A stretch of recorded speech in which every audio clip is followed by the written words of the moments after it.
Audio Jungle.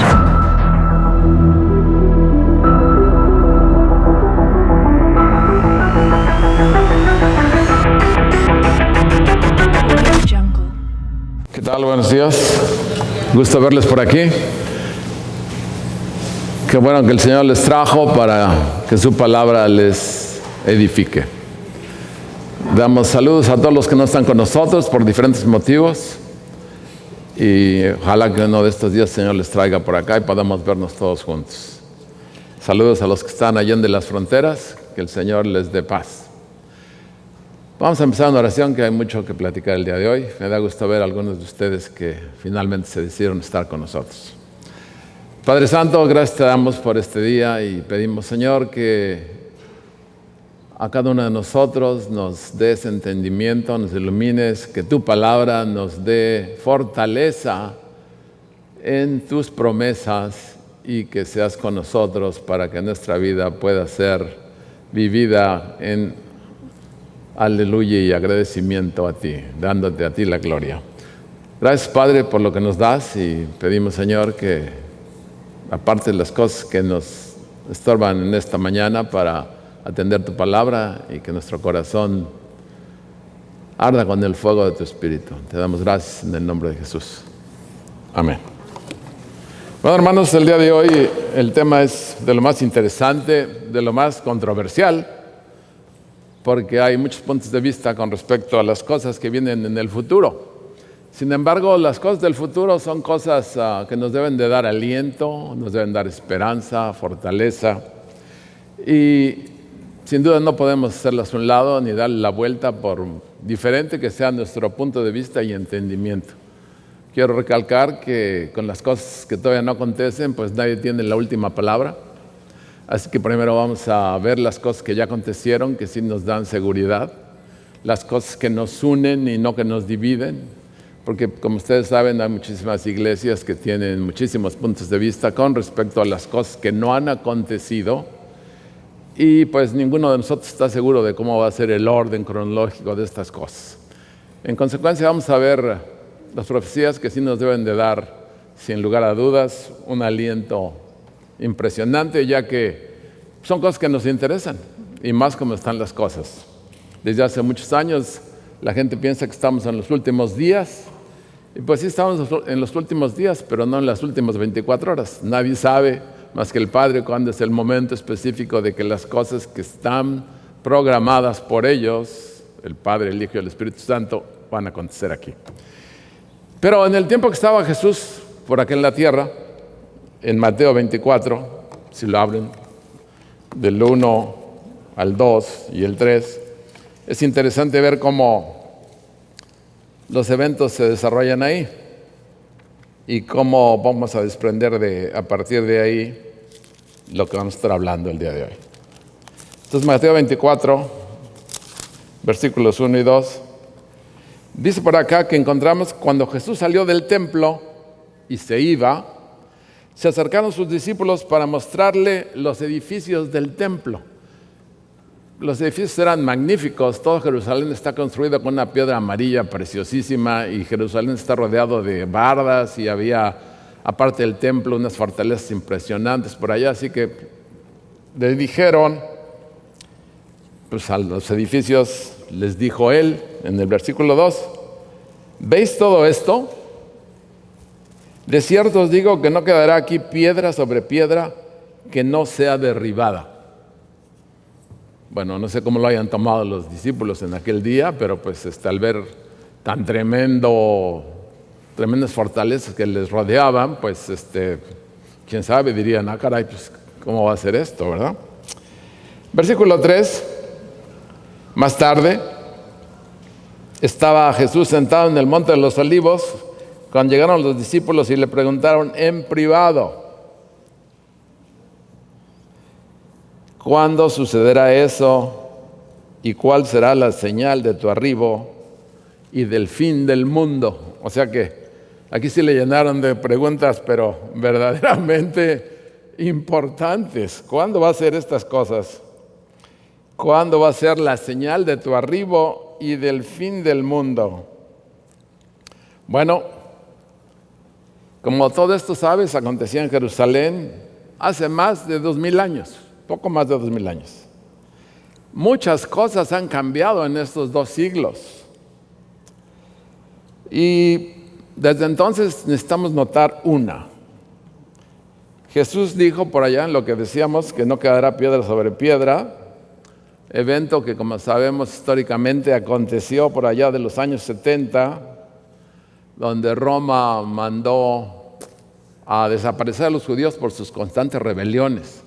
Es una de las historias más drásticas y cruentas de las batallas de sitio a un lugar. Y cuando acabaron de ahí, no dejaron piedra sobre piedra. Obviamente todos los que estaban, muchísimos los que estaban ahí murieron, y los que lograron escapar, pues se quedaron sin identidad nacional, sin nación, sin territorio, y fueron esparcidos por todos lados en lo que se conoce como una diáspora. O sea, todos fueron por todos lados. Así que, para obtener respuestas el día de hoy, vamos a tener que ir al ayer para entender más o menos cómo está la situación, para ver y tratar de vislumbrar el propósito soberano de Dios revelado en su libro. En Génesis, por ejemplo, observamos que Dios nos muestra a Abraham y sus descendientes, que son en la historia de enorme importancia por la relación que tienen con Dios. Si te fijas, un capítulo registra la caída del hombre por allá. En solo 2 capítulos nos es dada la historia de la creación. 8 capítulos cubren los 1000 años desde la creación al tiempo de Abraham. Después vemos que 38 capítulos completos relatan las historias de la vida de Abraham, Isaac y Jacob, que son los primogénitos de la raza judía. Sin duda Israel es importante, ya que en ellos se llevó a cabo el cumplimiento del pacto de Dios con su fundador Abraham, que de gran manera nos involucra a cada uno de nosotros, de alguna forma. De hecho, la manera como los hechos proféticos sobre Israel han acontecido nos ubica hoy en los últimos días de la historia. Como ustedes saben, ha habido mucha gente que han tratado de decir cuándo, dónde, y pues todos han fallado. Estamos en los últimos días, pero los días nuestros no son como los días del Eterno, así que nadie sabe cuándo va a acontecer esto. Sí estamos sin duda en los últimos días. Así que esto lo podemos ver por la sobrevivencia milagrosa de la gente del pacto, los judíos. Nos demuestra esto sin duda la providencia de Dios y su poder de hacer su propósito y que éste se cumpla ante lo que ante nuestros ojos resulta una completa imposibilidad. Así que la existencia del Estado de Israel hoy es la primera prueba de la lista de elementos convincentes que nos dan evidencias que las profecías escritas en la Biblia van a ser cumplidas. Hoy por hoy, lo que fue tierra prometida es tema de una política interna de lo más volátil a nivel internacional. Es bueno comentar que la tierra prometida a Abraham cubre mucho más área de lo que la nación de Israel tiene al presente. En Génesis 15:18 dicen por ahí: a tus descendientes les daré la tierra desde el río de Egipto hasta el gran río del Éufrates. O sea, desde el mar Mediterráneo en el oeste al río Éufrates en el este.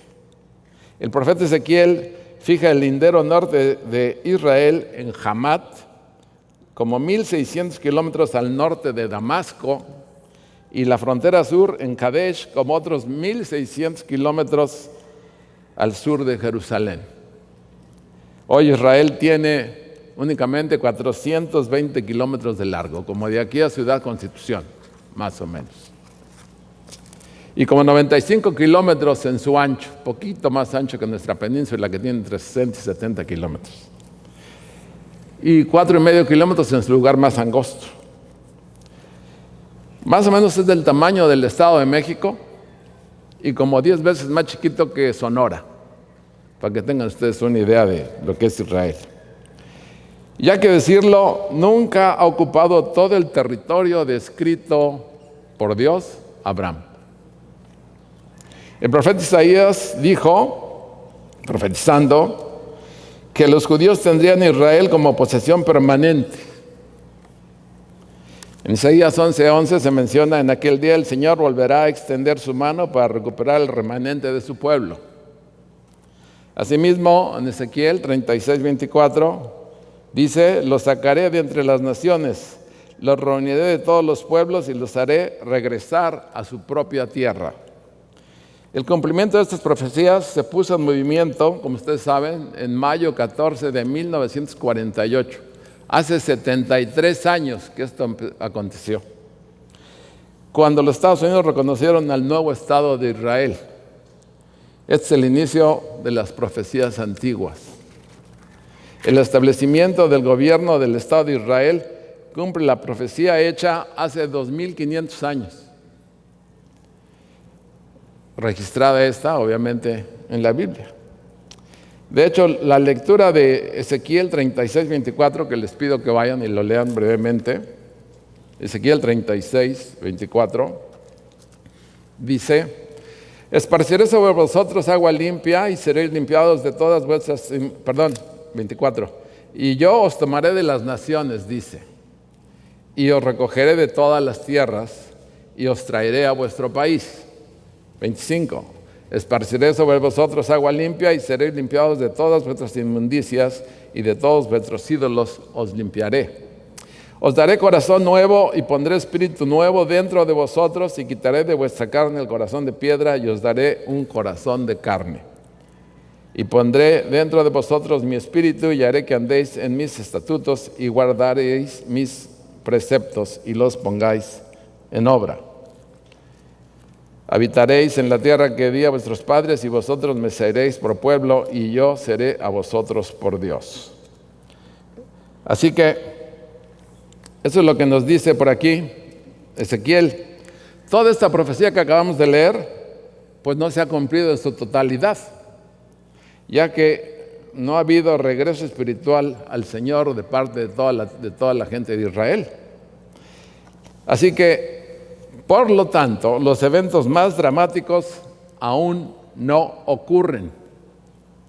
Israel ha sido, como ustedes saben, atacado y aún lo será más porque solo el reino de Cristo traerá la verdadera paz a Israel.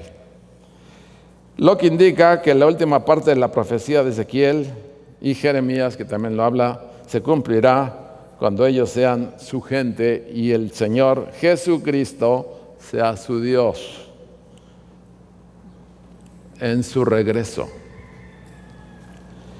Ahora, la población de Israel ha crecido a 6,5 millones de gentes, como 10 veces más de los primeros que fueron por allá, que eran como 600,000. Otro factor clave para observar para ver los eventos del futuro que se están cumpliendo y están aconteciendo entre nosotros es el uso del petróleo. Todavía un elemento más valuado hasta este punto por la industrialización, aunque están tratando de cambiarlo. Y sí, sin duda, por las naciones emergentes. Así que el petróleo, como saben, brinda prosperidad, ha brindado prosperidad a la economía global y la mayoría de las reservas están en el Medio Oriente y ahí es donde se centra la atención mundial. El Señor nos dice en Lucas 2:56, ustedes pueden discernir la apariencia del cielo y la tierra, ¿cómo es que no saben interpretar el tiempo actual? Eso les decía a sus discípulos y probablemente nos lo está diciendo a nosotros para que reconozcamos cómo están los tiempos. El petróleo sin duda califica como señal, igual que Israel, ya que los depósitos más ricos y grandes están bajo países justo al este de Israel, en la ubicación indicada por la Biblia, que ahí estaba el jardín del Edén, donde hubo una foresta inigualable con follaje exuberante y jardines con tierra fértil, sin comparación en la historia. Ahora ahí solo hay desierto y uno de los depósitos de petróleo más grandes del mundo. Así que vemos que el petróleo explica la atención al Medio Oriente y sus eventos. También, obviamente, están las profecías de Daniel 2, 41 a 43, el 7:7 y el versículo 24, donde él está narrándole los sueños al rey que no sabía ni qué iba a pasar y estaba atemorizado de ver estas bestias. Tengo que decirles que lo que se relata ahí, se relata el reino de 10 naciones. Esto permanece aún en el futuro, porque aunque Europa está unificada, como la interpretación del reino romano, yo me acuerdo cuando era más joven, cuando se contaron 10 naciones, ya todo el mundo estaba diciendo que ya esta profecía se había cumplido, que ya estaba al punto de salir el líder mundial, y había un gran sobresalto sobre todas las gentes, porque siempre ha habido gente que viene a darnos estas llamadas de urgencia, relatando los hechos cronológicos como ya aconteciendo y a punto de darse el asunto. Y como hemos visto, pues no ha acontecido todo esto. Así que hoy la concentración de poder en Europa nos señala el inicio de un nuevo orden mundial, sin duda. Nos preguntamos si es una pregunta obligada, de acuerdo a lo que dice la palabra. ¿Habría aquí un solo líder? De acuerdo con Daniel, así es. Daniel 7, 24, 25, así está la cosa mencionada por allá. Y se le menciona como el dictador y que podríamos determinar como el anticristo. Ese dictador final que va a empezar a dar mucha lata por todos lados.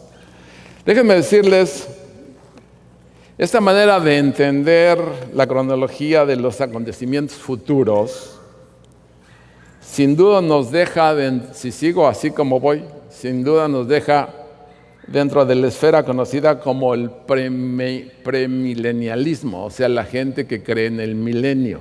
O sea, que va a venir Jesús y después va a haber un milenio aquí en la tierra. Habiendo asimismo otros sistemas de creencia, como sería el que no cree en el milenio, que se llama amilenialismo. Por este tipo de creencias, hermanos, las iglesias se han separado, se han dividido, se han hecho muchísimas congregaciones que tienen y proveen estos eventos que todavía no acontecen como base de todo lo que hablan. Y pues aquí hay todo un tema que no se ha podido conciliar en cientos de años y no vamos a tratar de hacerlo en estos minutos. Así que solo recalcaremos lo que es y lo que fomenta la unidad de la iglesia, ya que todos creemos, tanto premileniales y amileniales, todos creemos que va a haber un rapto. En eso sí creemos todos,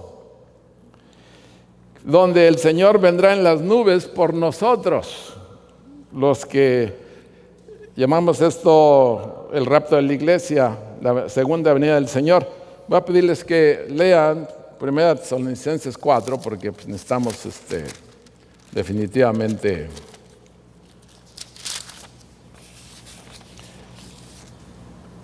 del 15 al 18, que seguramente son de las cosas que ustedes sí leen mucho y pues los animan y nos deben de animar a todos. Pero vamos a ver ahorita unas cosas interesantes. Dice el versículo 15. Por lo cual os decimos esto en palabra del Señor, que nosotros que vivimos, que habremos quedado hasta la venida del Señor, no precederemos a los que durmieron. Porque el Señor mismo con voz de mando, con voz de arcángel y con trompeta de Dios, descenderá del cielo y los muertos en Cristo resucitarán primero. Luego nosotros los que vivimos, los que hayamos quedado, seremos arrebatados juntamente con ellos en las nubes para recibir al Señor en el aire y así estaremos siempre con el Señor. Por tanto, alentaos los unos a los otros con estas palabras. Estas palabras tienen que ser de aliento para nosotros, hermanos, de una manera sobresaliente. Sin embargo, necesitamos recalcarles y en poco tiempo afirmarles la manera como Dios, desde que Él resucitó, tiene conexión con la resurrección. Desde antes lo hacía, pero cuando Él resucitó al tercer día de entre los muertos, ¿se acuerdan que necesitamos comentar que de acuerdo a Mateo 27, 52, 53, se abrieron los sepulcros y muchos cuerpos de santos que habían dormido se levantaron saliendo de los sepulcros? O sea que la venida del Señor tiene que ver con la resurrección, sin lugar a dudas, no nomás de Él, sino de la esperanza y la promesa que está extendida a todos nosotros. Y estos cuerpos, muchos que se levantaron de los sepulcros, vinieron a la santa ciudad y aparecieron a muchos. Imagínense nada más el sobresalto que tuvieron cuando vinieron las gentes que se sabían muertas. Antes los enterraban allá afuera de la gran muralla que estaba rodeando la ciudad. Asimismo, estos versículos de Mateo 27, 52, 53 tienen un sentido tal y como está escrito. Los santos mencionados aquí son despertados como creyentes del Antiguo Testamento, personas que habían muerto en fe de un Redentor venidero que pagaría el castigo de sus pecados. Su resurrección cumplió la naturaleza profética de la ofrenda mecida que se hacía en las fiestas de las primicias. De Levítico 23, 9 y 11, el que lo vaya a ver después lo discierne, el día que Jesús se levantó de la tumba. Así que Jesús nos ha dejado muchas lecciones y ha hablado de las cosas, muchas de ellas que no podemos comprender completamente. Pero al menos 3 son lecciones mayores. Bueno, hay muchísimas lecciones, pero 3 son lecciones impresionantes, ya que en los días en que Él resucitó, los discípulos estaban en un espíritu animado, en ebullición, después del gran evento, vamos a decirlo así. La primera enseñanza que vamos a ver y vamos a conectar con todo lo que dijimos, esta primera enseñanza empieza cuando el Señor se aparece a estos 2 que van rumbo a Maús, ¿se acuerdan? Uno se llama Cleofas y el otro discípulo. Y Él les pregunta que qué fue lo que pasó. Cosa que sin reconocerle y sin mencionar que se cumplieron las profecías, bueno, de hecho ellos estaban muy confundidos, como saben, por eso estaban yendo. Habían muerto, habían crucificado a su maestro y todas sus expectativas estaban hechas trizas. Y ahora, si fuera poco, se oían rumores de que su cuerpo había desaparecido de la tumba. ¿Qué pensarían? Al referir los hechos, el Señor les dice, después de decirles, qué torpes son ustedes y qué tardos de corazón para creer todo lo que han dicho los profetas. Hermanos, nosotros no queremos ser tardos de corazón para creer lo que está escrito. Hay cosas que están escritas que van a acontecer y nos tienen que animar mucho. Jesús sin duda esperaba algo mejor de ellos, por eso les dice eso. Y no les enseña más, sino que pasa tiempo con ellos para enderezar su entendimiento. O sea, hacerles ver lo que debían haber visto. Cuando nuestro corazón está abierto, o nuestros corazones están abiertos, Dios los hará correctos. Él nos ayudará a ver lo que Él quiere que veamos. Ustedes se recuerdan, desde que somos convertidos, antes no veíamos lo que ahora vemos. Con Dios verdaderamente ahora apreciamos cosas que antes no apreciábamos. Allá les hizo ver que la profecía del Antiguo Testamento se había realizado, como estaba en Mateo 24, 27. Entonces ahí les explica, comenzando por Moisés y por todos los profetas, lo que se refería a Él en todas las Escrituras, que concluye que el Mesías ha venido. Pero no entendieron, sino lo que está escrito en el versículo 30 del capítulo 24, donde Jesús tomó pan, lo bendijo y lo partió y se los dio. Esto no es de un huésped, sino es del trabajo de un anfitrión. ¿Qué pasó ahí? Ellos entendieron solamente cuando hicieron las cosas bien con Dios. La comunión aquel día les permitió ver a Jesús no solo como un gran maestro, sino como el Hijo de Dios, el Mesías.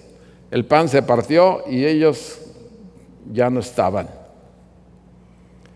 alejados de entender. Y lo que pasa a continuación es interesante. Jesús se va. Él sabe cuándo irse.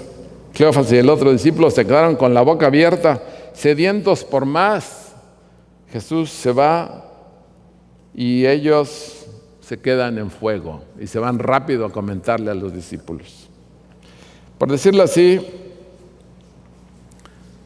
nosotros necesitamos quedarnos con esta misma urgencia en fuego de las cosas que van a acontecer ahora que las entendamos correctamente. Todo creyente en el Señor necesita estar en fuego por las cosas que van a venir. No tenemos que preocuparnos por todas las cosas que nos están aconteciendo el día de hoy, sino tenemos que mirar adelante y tenemos que estar animados por las cosas que Dios tiene preparadas para nosotros, que están muy por arriba de todos los eventos y todas las circunstancias locales o globales que nos están, pues, de alguna manera angustiando. Como enseñanza número 2, curiosamente, es cuando ellos están caminando con Jesús, que Él les enseña que nuestro caminar es y debe ser por fe y no por vista. ¿Qué trabajo nos cuesta hacer esto? Caminar por fe y no por vista, creyendo en sus promesas, en sus palabras, en su protección. Dios no nos revela lo que tú y yo podemos ver con nuestros ojos, sino que Él nos está mostrando un reflejo de la realidad que está más allá de nuestro entendimiento. Un mundo donde lo inesperado para el hombre empieza a tener sentido. Dios ha dejado ya una evidencia muy notable de que la resurrección va a ser una de las cosas que va a llevarse a cabo, tanto de los muertos como de los vivos, en los tiempos que Él regrese. Por ejemplo, el hecho de que Cristo esté aquí, a nuestro alrededor, pero nosotros no siempre estamos conscientes de eso. Él está siempre muy cerca de nuestro gozo y cerca de nuestras pruebas. Muy cerca en toda ocasión, pero la mayoría de veces no reconocemos su presencia sino hasta que le necesitamos. Y nos da lo suficiente como para querer más de Él. Hambrientos de su presencia. Y ese es el estado que Cristo nos enseña, el empuje que debe haber en todos los cristianos. Todos los cristianos debemos estar entonces en fuego, tenemos que estar animados, gozosos, no angustiados, porque, y como tercera enseñanza, la reinstalación de Pedro como líder, si ustedes se acuerdan, en una entrevista que se menciona en la palabra, que podríamos nosotros catalogar de vaga porque no nos compartieron nada de lo que se dijo por allá, solamente especularíamos de lo que se habló por allá. Ahí podías preguntarte dónde está la lección para nosotros en esa entrevista que Jesús tuvo como líder, con Pedro para restablecerlo como líder. Podríamos pensar que hubo una transformación inmediata, así como un carácter que cambia al chasquido de los dedos. Algo que posiblemente nos gustaría que pasara con algunos de nosotros, pero Dios no esperaba eso. No esperaba eso de Pedro ni de ti. Así que Dios plantó una semilla ahí en Pedro y dejó esa semilla que germinara en él por los siguientes días. Así que cuando fue el tiempo de la escena de pedir perdón, que la mayoría de nosotros conocemos, Pedro está listo. Así que si alguna área en nuestra vida necesita cambio o alguna necesita crecimiento, Dios ya ha plantado la semilla ahí y te garantizo que la va a llevar a que germine, a que crezca y florezca y que sea de su agrado. Estamos cambiando aún cuando no ha llegado el momento de nuestra epifanía. Y un día seremos cambiados y pudiera parecernos súbito o muy rápido, pero Dios ha estado trabajando en nuestras vidas. Así que te digo, como Él dijo a sus discípulos cuando les apareció, la paz sea con ustedes. Hermanos, tenemos un evento impresionante por delante de nosotros. Dios va a regresar.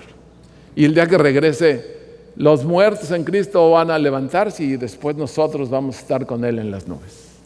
Esto tiene que alentarnos de una manera impresionante porque Dios siempre está por arriba de cualquier expectativa y de cualquier imposibilidad. Si Dios va a hacer eso con nosotros, nosotros debemos de tener una fe inquebrantable, un poder y un empuje sobrenatural proveído por el Espíritu de Dios al conocer que las cosas que están dichas van a acontecer y que son las cosas que debemos de compartir. ¿Cuántas veces el día de hoy, si tú compartes esto, te tiran de a loco con una gente que no conoce nada? Pues claramente porque no han sido cambiados. Claramente tú y yo hubiéramos sido de la misma opinión antes de que Dios hubiera hecho un cambio con nosotros. Antes de que Dios nos hubiera mostrado las cosas como Él las ve y como quiere que las veamos y como quiere que las entendamos. Así que la palabra de Dios está ahí para darnos una fuerza más allá de lo que nosotros pudiéramos entender, aún en las condiciones más difíciles. Así que no hay nada que esté aconteciendo en lo cual Dios no intervenga.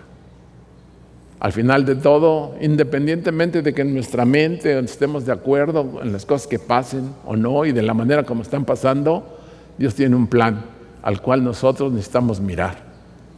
Nuestro ser necesita sujetarse a su plan, ver a ese plan para animarnos y pasar cualquier circunstancia que esté planeada para nosotros aquí. Eso creo, hermanos, que nos va a determinar una paz más arriba de lo que puedes tú siquiera entender. Una paz en la cual Dios es tu amigo. ¿Cuál es el secreto entonces para conciliar todas estas profecías y todas estas cosas? Tu acercamiento con Dios, como tu amigo, como tu Dios, como alguien que se preocupa por ti, como alguien que te ha integrado a su familia y que te ha integrado a sus planes. Hermanos, yo creo que esta es una esperanza viva que tenemos el día de hoy, que tiene que ayudarnos a superar cualquier problema que tengamos, cualquier ansiedad, cualquier situación en la cual las cosas vemos que se complican. Dios ha dicho que en los últimos días las cosas van a ser complicadas, pero Él no va a estar lejos de nosotros, va a estar siempre muy cerca de nosotros. Así que de la manera como se vayan a cumplir las profecías, nadie está seguro. Que hay mucha gente que habla de cronologías y de sistemas y situaciones, pues sí, pero nadie está seguro. Hay cosas de las que sí estamos seguros, pero estamos seguros de una cosa, de que Él va a venir por su iglesia, de que Él va a venir y se va a llevar a los muertos y a los vivos en ese día y vamos a estar juntos en el aire con el Señor. Esa es su palabra. Espero que la creas y que te dé paz. Vamos a cerrar en oración. Señor Dios Todopoderoso, tú sabes, Padre, que nuestro entendimiento a veces no pone todos los eventos y las cosas juntas, de acuerdo a tu palabra y de acuerdo a tu entendimiento. Estamos aquí, Señor, y vemos todas las cosas oscuramente. Vemos como por espejo, como decía Pablo, no vemos las cosas exactamente como van a ser. Pero pedimos, Señor, que nos des paz y confianza, conociendo que tú eres con nosotros y que estamos dentro de tu plan. Eso es lo más importante para todos. Que tú eres un Dios personal que tiene un lugar reservado para nosotros. Agradecemos, Señor, que hayas enviado a Jesucristo para ser nuestro Dios y que haya cumplido el ministerio de una manera impresionante y que su gracia esté ahora con nosotros. Te pido por cada uno de mis hermanos, Señor, que puedan levantar sus ojos a ti en esperanza y que tú les regreses paz. Gracias por cada uno de ellos, en el nombre de Jesús. Aquí cerramos la transmisión para los que están viéndonos desde lejos. Que Dios sea con ustedes.